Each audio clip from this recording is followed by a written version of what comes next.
أعوذ بالله من الشيطان الرجيم. بسم الله الرحمن الرحيم. عبس وتولى أن جاءه الأعمى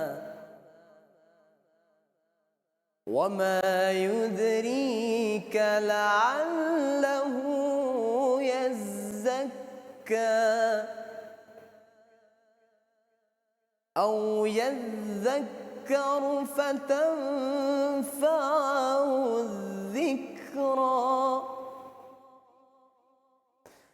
أما من استغنى فأنت له تصدى وما عليك ألا يزكى وأما من جاءك يسعى وهو يخشى فأنت عنه تلهى.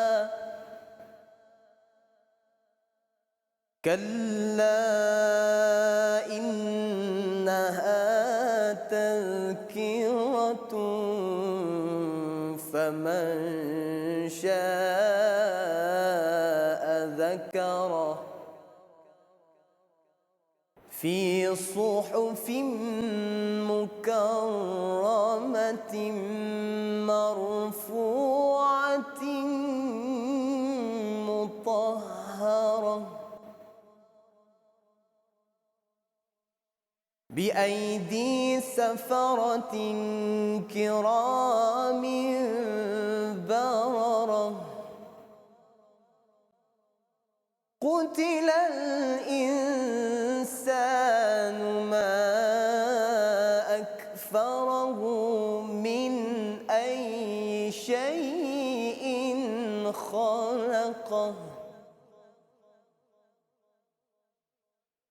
من نطفة خلقه فقدره ثم السبيل يسره ثم أماته فأقبره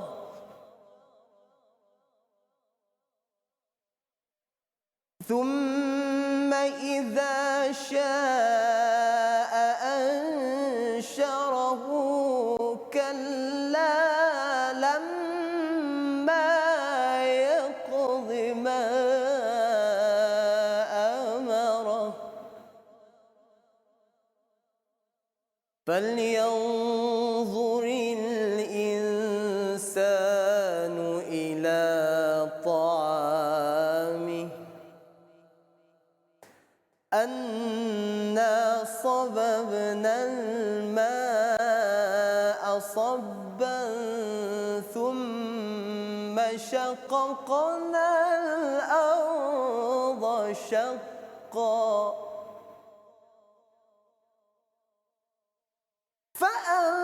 فأنبتنا فيها حبا وعنبا وقضبا وزيتونا ونخلا وحدائق غلبا وفاكهة وأبا متاعا لكم ولأنعامكم.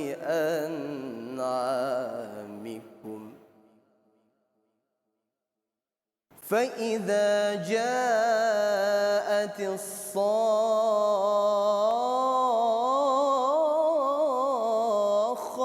يوم يفر المرء من أخيه Sadaqallahul azim. Ramadan bulan ibadah, bulan kerahmatan dan keampunan. Para malaikat merendahkan sayap untuk menghitung pahala berganda. Bismillahirrahmanirrahim. Alhamdulillahirabbil alamin. Wassalatu wassalamu ala asyrafil anbiya'i wal mursalin wa ala alihi wa sahbihi ajma'in. Assalamualaikum warahmatullahi taala wabarakatuh.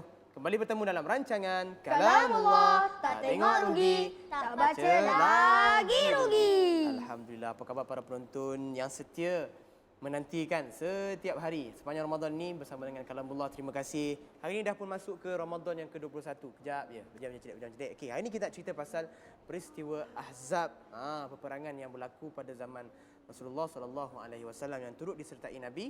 Peristiwa dia panjang, insya-Allah kita akan cuba kongsikan semampu mungkin. Tetapi sebelum itu kita nak bersama dengan adik Hadi dan juga Nadia yang comel-loteng ni, kita nak baca dulu ayat Quran. Bermula dengan ayat berapa Hadi? 9. Okey, silakan Hadi. Auzubillah, surah Al-Ahzab. A'udzu billahi minasy syaithanir rajim. Bismillahirrahmanirrahim. يا أيها الذين آمنوا اذكروا نعمة الله عليكم إذ جاءتكم جنود فأرسلنا عليهم ريحا وجنودا لم تروها وكان الله بما تعملون بصيرا إذ جاءوكم من فوقكم ومن أسفل منكم وإذ زاغت الأبصار وبلغت القلوب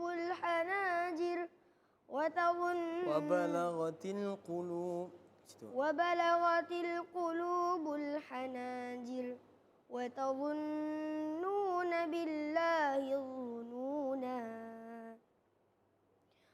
هنالك ابتلي المؤمنون وزلزلوا زلزالا شديدا هنالك ابتلي المؤمنون وزلزلوا زلزالا شديدا وإذ يقول المنافقون والذين في قلوبهم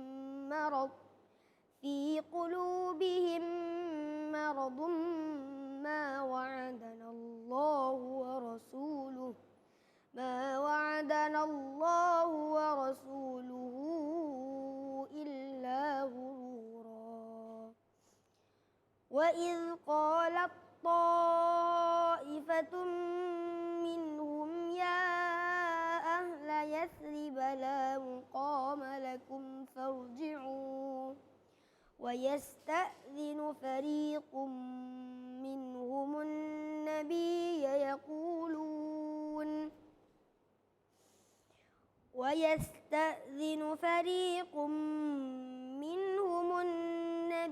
يقولون إن بيوتنا عورة وما هي بعورة إن يريد إلا فرارا ولو دخلت عليهم من أقطارها ثم سئلوا الفتنة لآتوها وما تلبثوا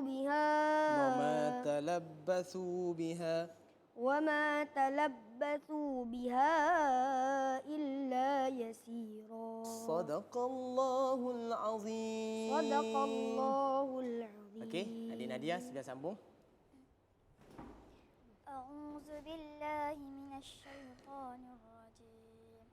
Bismillahirrahmanirrahim. ولقد كانوا عاهدوا الله من قبل لا يولون الأدبار وكان عهد الله مسؤولا قل لن ينفعكم الفرار إن فررتم من الموت أو القتل وإذا لا تمتعون إلا قليلا قل من ذا الذي يعصمكم من الله إن أراد بكم سوءا أو أراد بكم رحمة ولا يجدون لهم من دون الله وليا ولا نصيرا قد يعلم الله المعوقين منكم والقائلين لإخوانهم هلم إلينا ولا يأتون البأس إلا قليلا أشحة عليكم فإذا جاء الخوف رأيتهم ينظرون إليك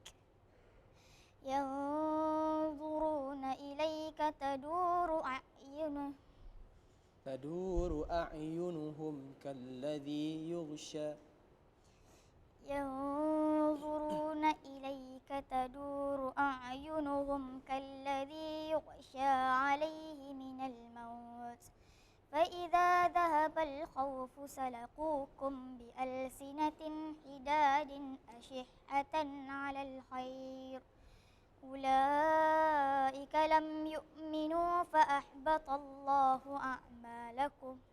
أعمالهم أولئك لم يؤمنوا فأحبط الله أعمالهم وكان ذلك على الله يسيرا صدق الله العظيم. صدق الله العظيم. Baik, terima kasih adik Nadia juga adik-adik. InsyaAllah kita nak berkongsi tentang kisah perangan Al-Ahzab ataupun ada nama lain. Apa nama dia? Nak tahu selepas ini. Kita berehat seketika kembali selepas ini dalam rancangan Kalamullah tak tengok rugi, tak baca lagi rugi.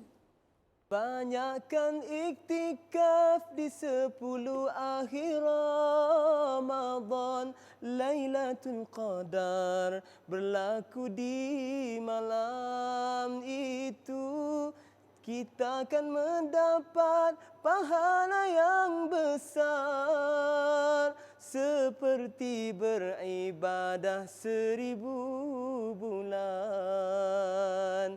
Alhamdulillah, kembali bertemu dalam rancangan Kalamullah tak tengok rugi, tak baca lagi rugi. Alhamdulillah, kita dah pun sedar tak sedar masuk dah malam 10 malam terakhir bulan Ramadan. Apa peristiwa yang berlaku 10 malam terakhir ni? Lailatul Qadar. Ya, itu kelebihan yang Allah SWT berikan kepada kita umat Muhammad sallallahu alaihi wasallam, iaitu Lailatul Qadar. Siapa yang dapat jumpa, dia dapat kelebihan dia seolah-olah beribadah seperti 1000 bulan, masya-Allah. Tapi jangan tunggu ni je, tunggu malam ganjil, tengok yang pelik-pelik. Mak Limah buat apa tu? Tengok pokok sujud. Tunggu, tak sembahyang tak sembahyang pun. Tak boleh Jangan tunggu air buku, tak ada. Kita buat daripada malam mula pertama ni sampai malam last, insya-Allah. Rezeki Allah kita akan dapat, insya-Allah. Baik, kita nak cerita satu kisah yang panjang, tak sempat sebenarnya, tetapi kita cuba bercerita tentang peristiwa perang Al-Ahzab. Okey, siapa tahu nama lain perang Ahzab ni? Khandaq. Bagus. Lagi?